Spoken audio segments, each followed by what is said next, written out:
नहीं चाहता था कि फिनलैंड नेटो में शामिल हो, लेकिन एक तरफ फिनलैंड नेटो में शामिल अब हो ही चुका है, जिससे व्लादिमीर पुतिन का गुस्सा, उनका पारा 7वें आसमान पर है। तो वहीं इसी बीच जेलेंस्की पोलैंड के दौरे पर पहुंच गए।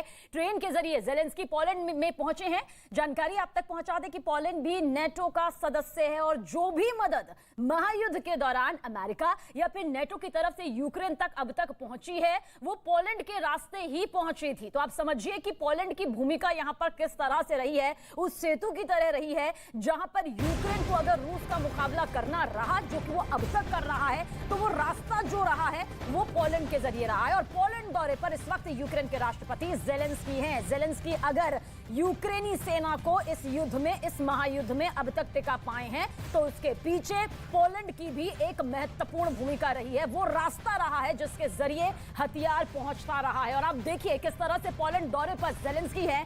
जेलेंस्की भी चौतरफा अभी भी अपनी ताकत को बढ़ा रहे हैं और ट्रेन के जरिए जेलेंस्की पोलैंड में पहुंचे।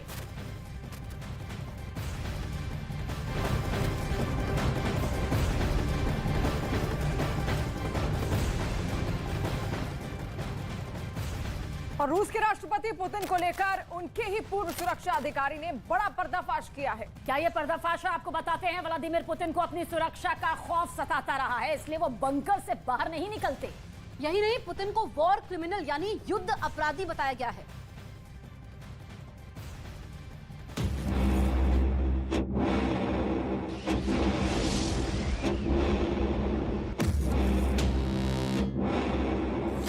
घर में ही घिर गए पुतिन।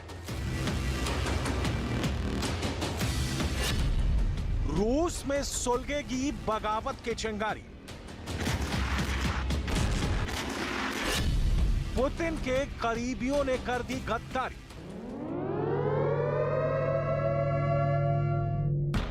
नाटो की बढ़ती हुई ताकत ने पहले से पुतिन को मुसीबत में डाल दिया है। रूस पुतिन का वो अभेद किला रहा है जो दौर कोई भी हो, हालात कोई भी हो, कभी उसमें कोई सेंध नहीं लगा पाया। लेकिन नाटो ने रूस के आसपास के देशों तक अपनी पहुंच बना ली है। एक तरफ नाटो में फिनलैंड के शामिल होने की वजह से पुतिन पहले ही घिर चुके हैं, तो वहीं उनके ही करीबियों ने पुतिन के खिलाफ आवाज उठाना शुरू कर दिया है, जिससे अपने ही घर, अपने ही देश में पुतिन घिर गए। पुतिन के बेहद करीबी ने पुतिन का एक एक राज खोल कर रख दिया है। पुतिन के खौफनाक इरादों के साथ साथ पुतिन का प्लान दुनिया के सामने रख दिया है। और पुतिन के जिस करीबी ने राज खोला है वो दरअसल पुतिन का सुरक्षा अधिकारी रहा है। वो दरअसल पुतिन के सुरक्षा अधिकारी रहे हैं। ये हैं ग्लेब कुराकोलोव, जो एक वक्त में पुतिन के बेहद करीब रहा करते थे। पुतिन की सुरक्षा की जिम्मेदारी काराकोलोव के कंधों पर ही थी। अब आगे आकर पुतिन से जुड़ी कई जानकारियां काराकोलोव ने सामने रखी हैं, जिसमें पुतिन को युद्ध अपराधी बताया, फोन और इंटरनेट से दूरी रखने का दावा, ज्यादातर बंकर में रहने का दावा, प्लेन की जगह बख्तरबंद ट्रेन के इस्तेमाल का दावा। पुतिन के खिलाफ ये आवाज कहीं और से नहीं उठी है, ये उनके देश, ये उनके खुद के देश रूस से आवाज बुलंद हुई है। Это чтобы ребенок не познал этих ужасов войны, чтобы государство, которое всячески лезет в воспитание детей, ее не коснулось, чтобы она смогла вырасти в спокойной обстановке. यानी जिस बात का डर पहले से ही पुतिन को सता रहा था वो होने लगा है कि युद्ध के लंबा खींचने की वजह से उनके अपने ही देश के लोग पुतिन के खिलाफ मोर्चा खोल रहे हैं। लेकिन पुतिन के लिए सबसे बड़ी चिंता की बात यह है कि पुतिन के खिलाफ बगावत करने वाले उनके पुराने राजदार या करीबी हैं, जो दुश्मन देश के लिए काफी मददगार साबित हो सकते हैं। ऐसे ही लोगों ने अब पुतिन से दूरी बनाने का भी ऐलान कर दिया है। Человека военным преступником, хоть я и не участвую именно в военных этих действиях, но исполнять его преступные приказы или просто хотя бы находиться у него на службе, я не считаю для себя это возможным. Для меня это большая сделка с совестью, я на такое не готов.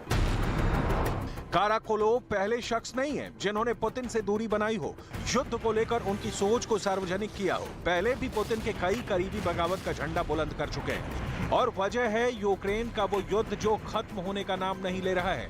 तो वहीं दूसरी तरफ पुतिन किसी भी कीमत पर युद्ध को जीतने के लिए जुटे हुए हैं। और आइए अब आपको दिखाते हैं महायुद्ध से जुड़ी हुई 10 बड़ी खबरें। नेटो में शामिल हुआ फिनलैंड। नेटो का 31वां सदस्य बना फिनलैंड। नेटो के सदस्य देशों ने फिनलैंड का किया स्वागत। बेल्जियम के ब्रसेल्स में नेटो के मुख्यालय पर फिनलैंड का झंडा फहराया गया। अब तक नेटो के मुख्यालय पर 30 सदस्य देशों का झंडा फहराया करता था। फिनलैंड के नेटो में शामिल होने पर नेटो महासचिव ने फिनलैंड को बधाई दी। इसके साथ ही रूस पर वार करते हुए कहा कि पुतिन अपने इरादे में फेल साबित हुए। वहीं फिनलैंड ने नेटो में शामिल होने पर खुशी जाहिर की और इसे फिनलैंड की जीत बताया। वहीं जल्द ही नेटो में स्वीडन के शामिल होने की उम्मीद भी जताई। फिनलैंड के नेटो में शामिल होने पर रूस भड़क गया, जिसके बाद फिनलैंड के इस कदम को रूस की सुरक्षा के लिए खतरा बताते हुए जवाबी कार्रवाई करने का ऐलान किया गया। नेटो में फिनलैंड के शामिल होने के बाद फिनलैंड ने सीमा पर सख्ती बढ़ा दी। इलेक्ट्रॉनिक सेंसर के जरिए फिनलैंड बैरिकेडिंग कर रहा है, जिसका मकसद रूस की तरफ से घुसपैठ को रोकना है।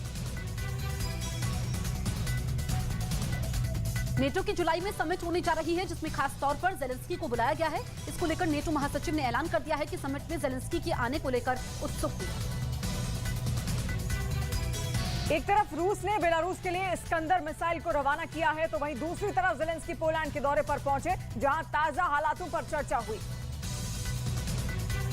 यूक्रेन की सेना की तरफ से एक वीडियो जारी किया गया, जिसमें कामिकाजे ड्रोन को मार गिराने का बड़ा दावा किया गया।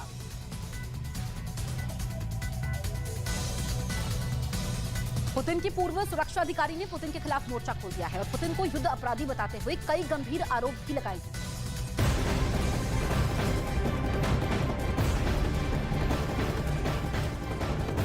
इधर रूस यूक्रेन युद्ध के बीच एक बड़ी खबर है। रूस के रक्षा मंत्री का दावा है कि उसने बेलारूस को इस्कंदर M मिसाइल दी है, जो परमाणु हमले करने में सक्षम है, और बेलारूस में तैनात हो रहे पुतिन के परमाणु बम को लेकर खतरा और ज्यादा बढ़ गया है, क्योंकि व्लादिमीर पुतिन कह चुके हैं कि नेटो का विस्तार रूस को किसी भी कीमत पर मंजूर नहीं। रूस के अपनी घातक मिसाइल इस्कंदर को बेलारूस रवाना करने के दावों के बीच ये माना जा सकता है कि अब विश्व युद्ध संभव है।